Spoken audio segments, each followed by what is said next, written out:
আসসালামু আলাইকুম রহমতুল্লাহি বারাকাতু। সম্মানিত দর্শক, কেমন আছেন? আশা করি খুব ভালো আছেন। চলুন আমরা আগে ভিডিওটি দেখি, তারপর সম্পূর্ণ কথা বলবো ইনশাআল্লাহ।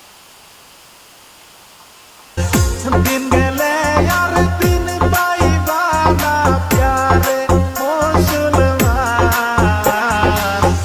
বছর শেষে আবার এলো পবিত্র রমজান। নাউজুবিল্লাহ নাউজুবিল্লাহ। কী বলবো প্রিয় দর্শক শ্রোতা, বলার কোনো ভাষা পাচ্ছি না। আজকে একটু অন্যরকম ভিন্ন রকমের কন্টেন্ট নিয়ে আসলাম আর কি আপনাদের মাঝে। উনি একজন দাড়ি টুপিওয়ালা মানুষ। দেখেন মানুষ দাড়িকে, টুপিকে, নবীর সুন্নাতকে কীভাবে মানুষ অপমান করছে আজকে। শুধু ভাইরাল হওয়ার নেশায় মানুষকে এমনভাবে খেয়ে দিয়েছে যে ভাইরাল হবে, তারা ভাইরাল হওয়ার জন্য যা ইচ্ছা দুনিয়াতে সব কিছু তারা করতে রাখে। তাদের উদ্দেশ্য তারা ভাইরাল হবে। আল্লাহ আমাদেরকে এসে ভাইরাল থেকে হেফাজত করুন। এই কাকার দিকে তাকিয়ে আমি হতবাক হয়ে গিয়েছি। যখন ভিডিওটি আমার সামনে আসছে তখন আমি মন থেকে ভাবছি একটি ভিডিও বানাবো, কিন্তু কাকার অবস্থা দেখে আমি তো পুরো হতবাক। ওনার যখন ভিডিওগুলো দেখতেছি আর মনে মনে নিজেকে আমি প্রশ্ন করতেছি আমরা কোথায় আছি। কাকার দাড়িগুলো দেখে আল্লাহ একবার কত সৌন্দর্য ভরপুর, তার দাড়িগুলো কত সুন্দর। আল্লাহ তালা সকলকে এমন সুন্নাত দেয় না, ওনাকে আল্লাহ তালা দিয়েছেন। উনি দাড়ি রেখে, টুপি মাথায় দিয়ে, পাঞ্জাবি গায়ে দিয়ে, পাগড়ি মাথায় দিয়ে উনি গানের সাথে ড্যান্স করছেন। আবার যে ভাইয়েরা প্রচার করছেন যেগুলো হলো ইসলামিক ড্যান্স, এমন নামও দেখছি আমি।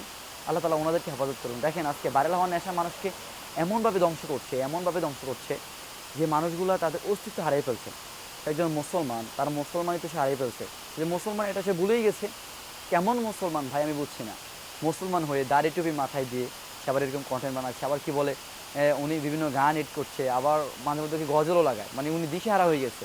উদ্দেশ্য ভাইরাল হওয়া। এবার গজল দিয়ে ভাইরাল হোক, গান দিয়ে ভাইরাল হোক, ভাইরাল হতে পারলেই তো আলহামদুলিল্লাহ। আল্লাহ তালা এইসব ভাইরাল হচ্ছে না, তাদের থেকে আমাদেরকে বের করে আনুক।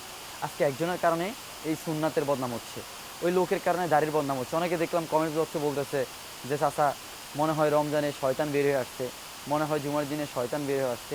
তো আমার আজকের ওয়েদারের কারণে হয়তো ভিডিওটি একটু অন্যরকম হচ্ছে, তাও বলার লাগে। আসলে আমাদের ভিডিও করার উদ্দেশ্য কি? আমরা সত্যতা তুলে ধরি। আমাদের ভিডিওর মানগুলো হলো আমরা সত্যতা তুলে ধরবো বা মানুষের মাঝে সত্যগুলো জানাবো। আমরা সত্যকে সবসময় তুলে ধরবো। আমরা কোনোদিন বাতিলের কাছে হার মানবো না ইনশাআল্লাহ, এটা আমরা প্রতিজ্ঞাবদ্ধ হয়েছি। আর আমাদের চ্যানেলে আপনারা যতগুলো ভিডিও পাবেন সবগুলোই সত্যতা নিয়ে। আর এই চাচার যে বিষয়গুলো কী বলবো ভাই, আপনারা তো দেখতেছেন। চাচার কথা বলেই তো লাভ নেই।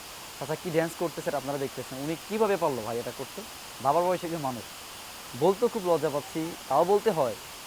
কেমন মানুষ ওনারা, যারা ইসলামকে বিলিয়ে দেওয়ার জন্য, যারা ইসলামিক পোশাকগুলো পরে, যারা ফেমাস হওয়ার স্বপ্ন দেখছে, যারা ভাবছে যে আমি এই ভিডিওগুলো তৈরি করে আমি ফেমাস হবো, একদিন সারা পৃথিবীর মানুষ আমাকে চিনবে। এমনই আফসোস আমার জীবন। আমি আবার মুসলমান দাবি করি, আমি একজন মুসলমান। আমার মতো আফসোস আর কার জীবন আছে? এই জন্য বলবো এখনও যারা এই পথে আছেন ফিরে আসেন, এখনও সময় আছে। জগৎ চলে যায়নি। অথচ চাচা একজন বুড়ো মানুষ, বৃদ্ধ হয়ে গিয়েছে। এই বয়সে চাচা হাতে তসবি থাকবে, আমল করবে, অথচ তসবি হাতে রেখে, পাগড়ি মাথায় দিয়ে, টুপি মাথায় দিয়ে, দাড়ি রেখে উনি ড্যান্স করতেছে। আস্তাগফিরুল্লাহ, কী বলবো, নাউজুবিল্লাহ, আল্লাহ আমাদেরকে মাফ করুন। এসব মানুষের কারণেই আজকে আলিমদের বদনাম হচ্ছে, দাড়ি টুপির বদনাম হচ্ছে। এই জন্য আমি বলবো যারা এরকম আছেন আল্লাহ তালা আপনাদেরকে হেফাজত করুক, আপনারা এগুলো ছেড়ে দেন। এখনও সময় আছে। ভালো কন্টেন্ট তৈরি করেন, ইসলামের এক একটা বাণী আপনার মানুষের কাছে প্রচার করেন। আপনি ফেসবুক দিয়ে জান্নাত তৈরি করতে পারবেন যদি এক একটা কোরআন তেলাওয়াত ছাড়েন। ইউটিউব দিয়ে জান্নাত তৈরি করতে পারবেন যদি ইউটিউবে ভালো ভিডিও আপলোড করেন। আপনার কারণে আরেকজন উপকৃত হলো, আমল করলো, তাহলে আলহামদুলিল্লাহ এটা ভালো জিনিস। তবে কেন জাহান্নামের দিকে দিন দিন আবিত হচ্ছেন, দিন আপনার ধাবিত হচ্ছেন জাহান্নামের দিকে, আমার বুঝে আসছে না। আল্লাহ তাআলা রব্বুল আলামিন যেটুকুই বলছে আমাদেরকে আমল করার তৌফিক দান করুক। এবং সর্বপ্রথম এই মানুষদেরকে জাহান্নামে উঠানো হবে। এদের দুনিয়ার লোভ লালসা ঢুকে গেছে।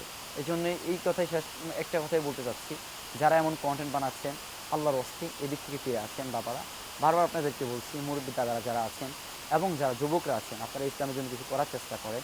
আমার আজকের ভিডিও এতটুকুই। আমার জন্য দোয়া করবেন। ওয়াখির দাওয়ানা আলহামদুলিল্লাহি রাব্বিল আলামিন। আসসালামু আলাইকুম ওয়া রাহমাতুল্লাহ।